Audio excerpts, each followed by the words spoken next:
اور اے موسیٰ، تم نے اپنی قوم سے پہلے آنے میں جلدی کیوں کی؟ موسیٰ علیہ السلام نے عرض کیا، وہ لوگ بھی میرے پیچھے آ رہے ہیں، اور اے میرے رب، میں نے تیرے پاس آنے میں جلدی کی تاکہ تو راضی ہو جائے۔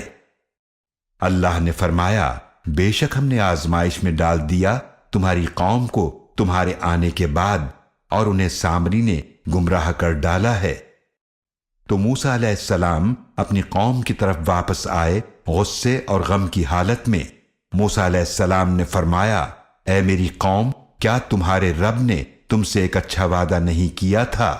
کیا تم پر طویل مدت گزر گئی تھی، یا تم نے یہ چاہا کہ تم پر تمہارے رب کی طرف سے کوئی غضب نازل ہو جائے، لہذا تم نے میرے وعدے کی خلاف ورزی کی؟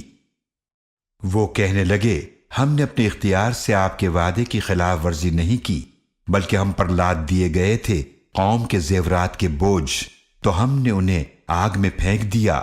پھر اسی طرح سامری نے بھی اپنے حصے کے زیورات کو ڈالا۔ پھر سامری نے ان کے لیے ایک بچڑا بنا کر نکال لیا۔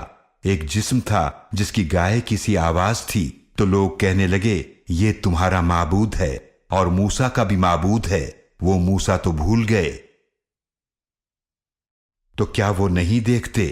نہ وہ ان کو کسی بات کا جواب دیتا ہے، اور نہ ہی ان کے کسی نقصان کا اختیار رکھتا ہے، اور نہ ہی فائدے کا۔ اور یقیناً ہارون علیہ السلام نے ان سے پہلے ہی فرما دیا تھا، اے میری قوم، بے شک تم اس کے ذریعے آزمائے گئے ہو، حالانکہ بے شک تمہارا رب تو رحمان ہے، لہذا تم میری پیروی کرو اور میرے حکم کی اطاعت کرو۔